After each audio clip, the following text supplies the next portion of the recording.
रमेश जी, आभा जी 4 लड़कियों के माता पिता हैं। रमेश जी साधारण निजी संस्थान के मामूली पद पर कार्यरत हैं। रमेश जी का स्तर साधारण है पर लक्ष्य बड़ा है। बेटियों को कुछ दे सके ना दे सके पर पढ़ने का पूरा अवसर देंगे।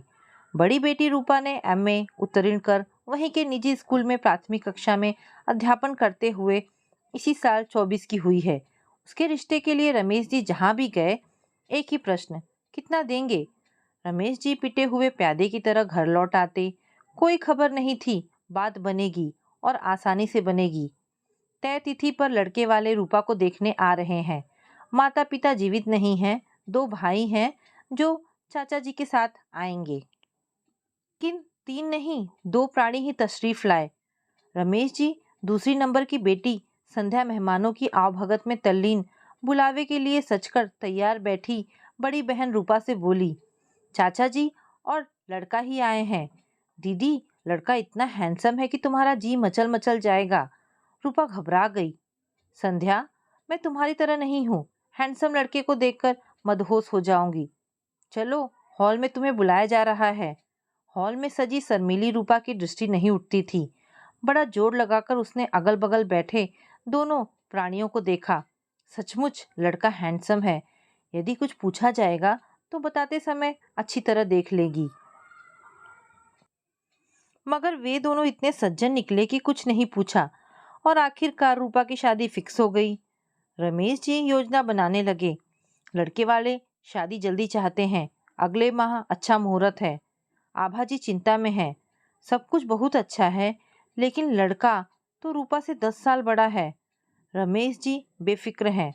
आलोक डॉक्टर है, सुपर स्पेशलाइजेशन। फिर प्रैक्टिस जमाने तक डॉक्टरों की इतनी उम्र हो जाती है। मुझे तो आलोक बहुत सीधे साधे और समझदार लगते हैं। इतने समझदार कि रूपा चाहती रही मोबाइल पर रोज बात करे, पर आलोक ने शादी की तारीख तक 5-6 बार ही बात की। बारात में गिनती के लोग आए। रूपा बड़ी हसरत से जयमाला के लिए मंच पर आई। मति भ्रम हुआ है कि यही यथार्थ है। जिसे चाचा समझा था वह डॉक्टर आलोक है, और जिसे डॉक्टर आलोक समझ पहली नजर में दिल दे दिया वह उनके ठीक बगल में खड़ा उनका छोटा भाई यानी देवर है। रूपा सदमे में हो गई। निखिल पूरी तरह चंचल हो रहा था। भाभी, भैया को माला पहनाइए। संध्या भी सच्चाई जानकर अचंभित थी।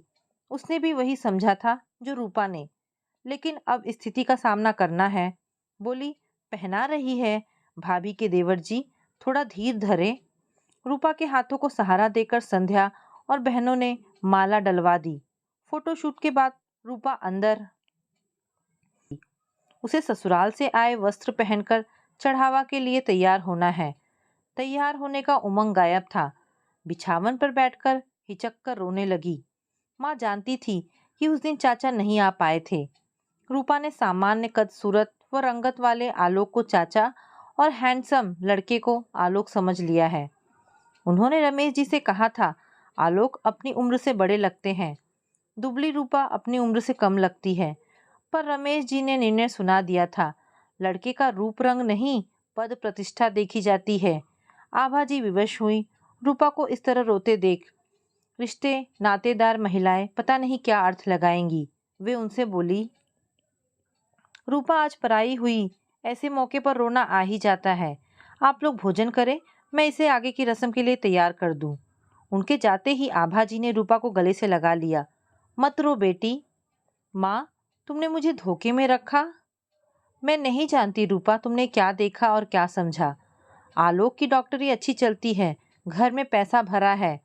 तुम्हें पैसा दिखता है, अंधेर नहीं दिखता। 34 का लड़का अंधेर नहीं हो जाता। अपने पिता की हैसियत जानती हो, जो कर सकते हैं कर रहे हैं। ना रो, बात फैलेगी तो बारात लौट सकती है। हम तो जीते जी मर जाएंगे। रूपा ने मान लिया विरोध का कोई मतलब नहीं। यदि बारात लौट गई तो बहनों के विवाह में अड़चन आएगी। जिस निखिल को पहली नजर में दिल दे दिया वह नफरत से भर जाएगा। छोटी हैसियत वालों को बड़े सपने नहीं देखने चाहिए। सजीले राजकुमार अमीरजादियों को मिलते हैं। वह तैयार होने लगी। निखिल फोटोग्राफर को ले आया। भाभी जी तैयार नहीं हुई? फोटोशूट होना है। संध्या ने माहौल को हल्का करने की कोशिश की। ठहरिए, लड़कियों को तैयार होने में वक्त लगता है। वह तो आप लड़के हैं कि कोट पैंट पहना और हो गए तैयार। निखिल संध्या को देखता रह गया। आप लड़की हैं कि क्या हैं? आना जाना बना रहेगा। जान लीजिएगा हम संध्या है। निखिल पूरी रात भैया और भाभी के आसपास मंडराता रहा। किसी मित्र ने नियंत्रित किया, बहुत ऊपर ऊपर हो रहे हो, शादी तुम्हारी नहीं भैया की हो रही है। इस समय मैं भाभी की ननद का रोल कर रहा हूँ। मेरी बहन आज होती तो इन्हें इसी तरह घेरे रहती। रूपा विदा होकर ससुराल आ गई। बड़ा और व्यवस्थित मकान। पहली रात का आरंभ आलोक ने अपनी पारिवारिक रूपरेखा बताकर किया। जैसा कि तुम जानती होगी, पापा और माँ डॉक्टर थे। यह मकान व संपत्ति उनकी बनाई हुई है। दोनों का अच्छा नाम था। उनके नाम का पूरा फायदा मुझे मिल रहा है। वे हम तीनों भाई बहन को डॉक्टर बनाना चाहते थे, पर निखिल को आर्ट्स सब्जेक्ट अच्छा लगता था। बीकॉम के बाद लॉ किया। कचहरी में प्रैक्टिस करता है। आपकी बहन भी है? थी, मुझसे छोटी, निखिल से बड़ी थी। मेडिकल कर रही थी। पापा माँ उसे छोड़ने हॉस्टल जा रहे थे। कार का एक्सीडेंट हो गया, तीनों नहीं रहे। मैं और निखिल अचानक बेसहारा हो गए। पैसे की कमी नहीं थी, पर मानसिक संबल की जरूरत थी। चाचा जी ने बड़ा सहारा दिया। वे तुम्हें देखने आते, पर उन्हें छुट्टी नहीं मिली। मैंने निखिल को बच्चे की तरह संभाला है। नादानी करे तो अपना बच्चा समझकर माफ कर देना। रूपा, जिसे पहली नजर में दिल दे बैठी, जो आयु में उससे बड़ा है, उसे अपना बच्चा कैसे समझ सकती है? जिसे चाचा जी समझा, उसे पति कैसे समझ ले? जब मैं तुम्हें देखने आया, तुम नाजुक लग रही थी। घर आकर मैंने साफ कह दिया था कि मिसमैच हो जाएगा। शादी नहीं करना चाहता था, पर निखिल अड़ गया कि वह तुम्हें पसंद कर चुका है। चाचा जी अड़ गए कि उन्होंने तुम्हारे पिताजी को उम्मीद दी है। रूपा सोचने लगी। मैं निखिल की पसंद और पिताजी को दी गई उम्मीद की भेंट चढ़ गई। माँ के बाद यह घर कभी घर नहीं लगा।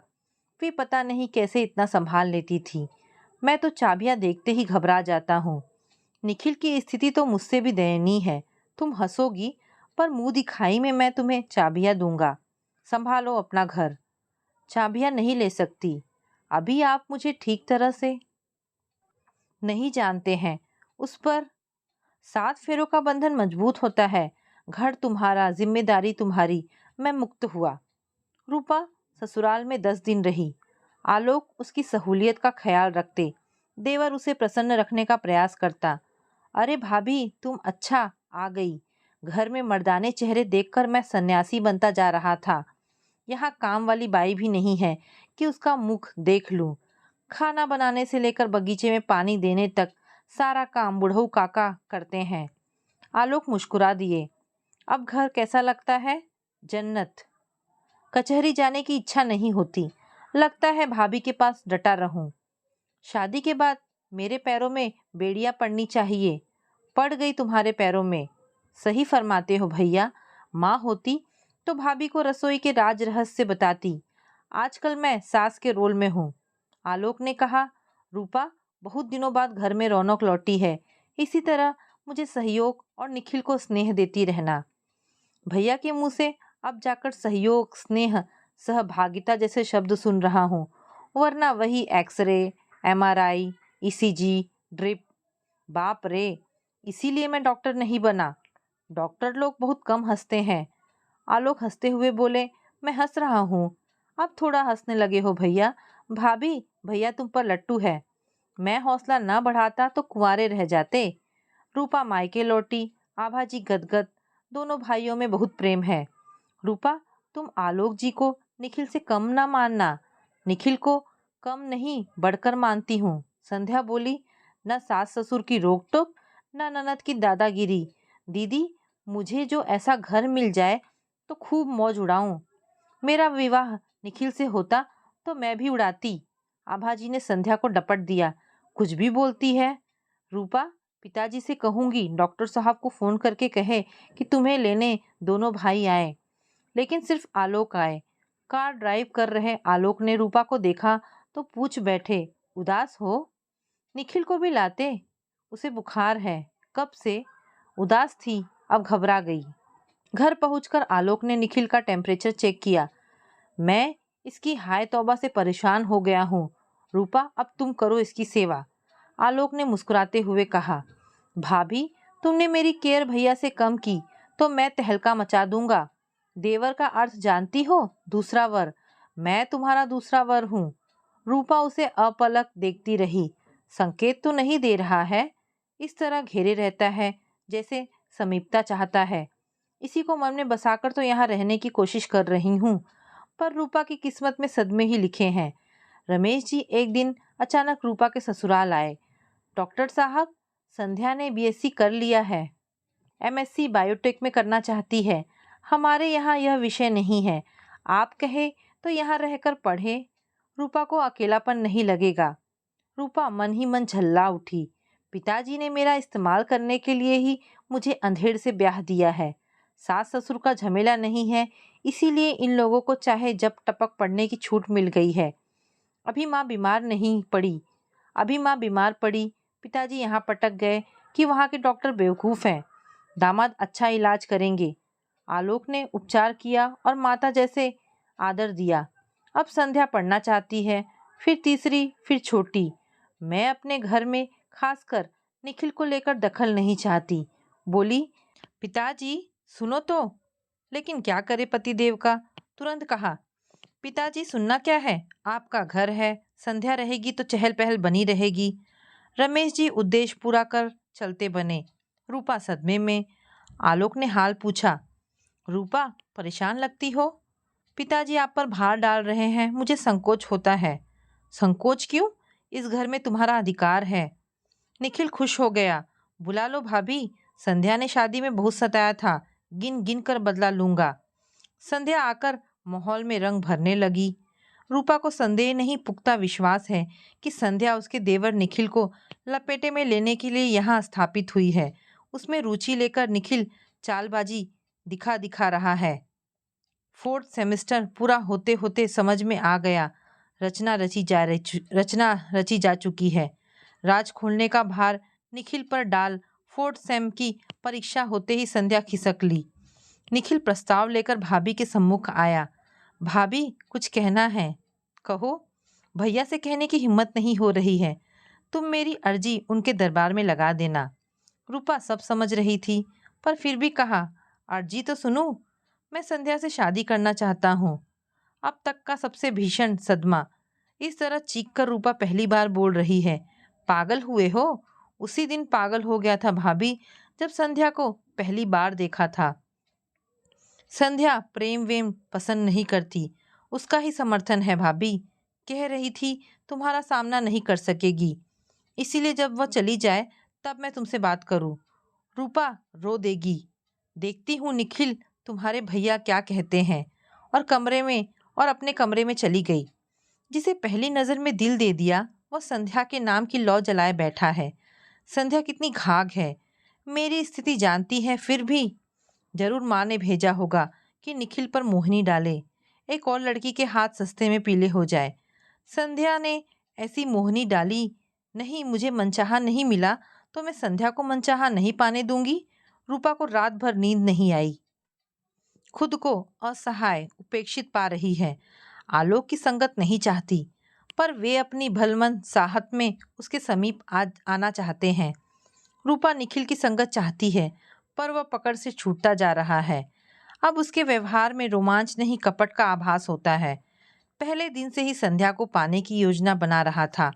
योजना सफल हो, इसीलिए भाभी भाभी कहकर उसकी खुशामद करता रहा। रूपा निराशा, ईर्ष्या, क्रोध, बौखलाहट से गुजर रही थी। माँ का फोन बौखलाहट को पराकाष्ठा पर ले आया। रूपा, संध्या ने सब समाचार बताया। तुमको लेकर वह बड़े संकोच में है, पर निखिल उससे शादी करना चाहता है। हमारे तो भाग्य जाग गए, दोनों बहनें मिलजुल कर रहेंगी। तुम्हारे पिताजी इतवार को डॉक्टर साहब से बात करने आएंगे। रूपा बौखलाहट में ललकारने लगी। माँ, तुमने संध्या को जानबूझकर पढ़ने के बहाने मेरे घर भेजा कि निखिल पर मोहिनी डाले। निखिल संध्या की चाल में फंस गया। डॉक्टर साहब को क्या कहूँ? निखिल उनके दिमाग में इतना घुस गया है कि उसकी खुशी के अलावा इन्हें कुछ नहीं सूझता। नहीं, मैं बोलूँगी अम्मा, तुम्हें संध्या का बड़ा ख्याल है। मुझे धोखे में रखकर अंधेड़ बस सूरत के साथ बांधा, तब मेरा ख्याल नहीं आया था? जब ये दोनों भाई मुझे देखने आए थे, मैंने डॉक्टर साहब को चाचा, निखिल को डॉक्टर साहब समझ लिया था। तुम जानती थी असलियत क्या है, लेकिन मुझे नहीं बताया, मेरे साथ कपट किया। नहीं बेटी, मैं बोलूँगी अम्मा, मैं अब भी सदमे से उबर नहीं पाई हूँ। अच्छी चाल चली तुम लोगों ने। मेरा दिमाग खराब है। इस विषय में मुझसे बात न करना। रूपा ने फ़ोन डिस्कनेक्ट कर दिया। ठीक इसी क्षण स्वर उभरा, भाभी? रूपा के कान बज रहे हैं या निखिल कचहरी से लौट आया है। हॉल में बैठी तेज आवाज में माँ को ललकार रही रूपा को आभास नहीं था कि जरूरी फाइल लेने के लिए अचानक आ पहुंचा निखिल उसकी कटुता सुनकर हॉल से लगे बाहरी खुले बरामदे में खड़ा है। इसके आने की आहट नहीं मिली या दबी चाप से बैठक में दाखिल हुआ है। निखिल, तुम जल्दी आ गए? फाइल भूल गया था। पानी पियोगे? हाँ। रूपा को राहत मिली कि निखिल ने फोन पर की गई उसकी बातचीत नहीं सुनी।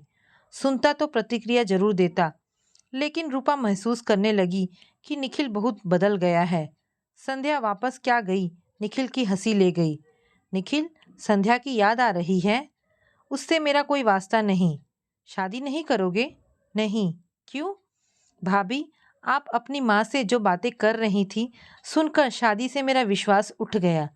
शादी के समय तुम्हारे मन में जो भी था, पर भैया के इतने अपनेपन को देखकर तुम्हारी धारणा में बदलाव आना चाहिए था।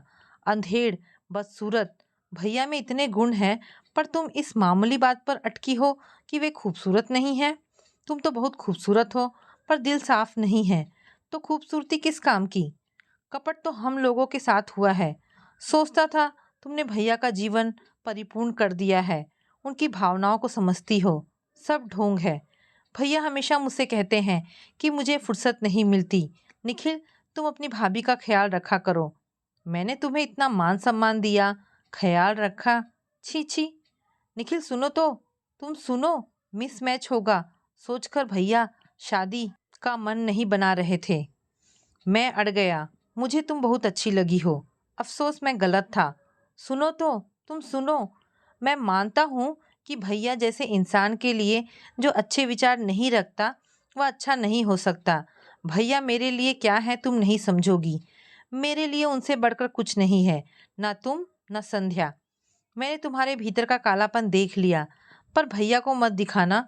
वे तुम पर विश्वास करते हैं, उन्हें तकलीफ होगी। उनके सामने मेरे साथ सहज व्यवहार करती रहना। मैं भी नाटक करता रहूँगा।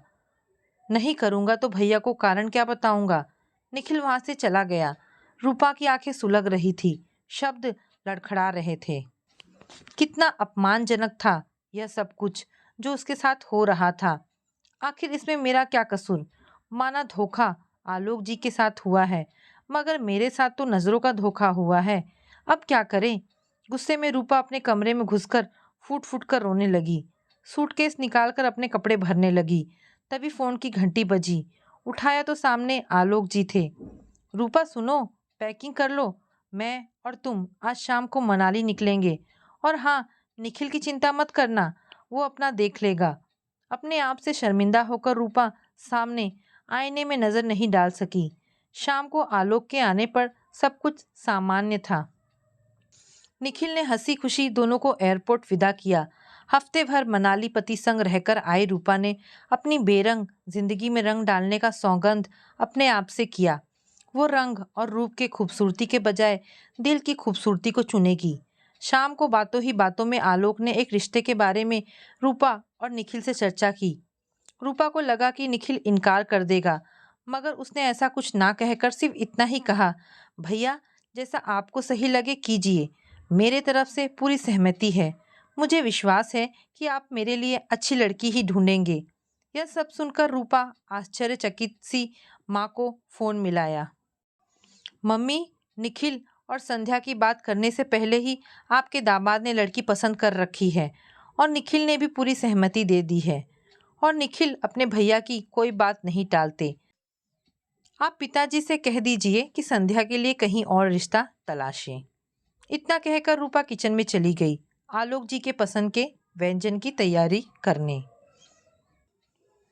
तो दोस्तों, ये कहानी यहाँ पर समाप्त होती है। आपको ये कहानी कैसी लगी मुझे कमेंट करके अवश्य बताएं। धन्यवाद दोस्तों।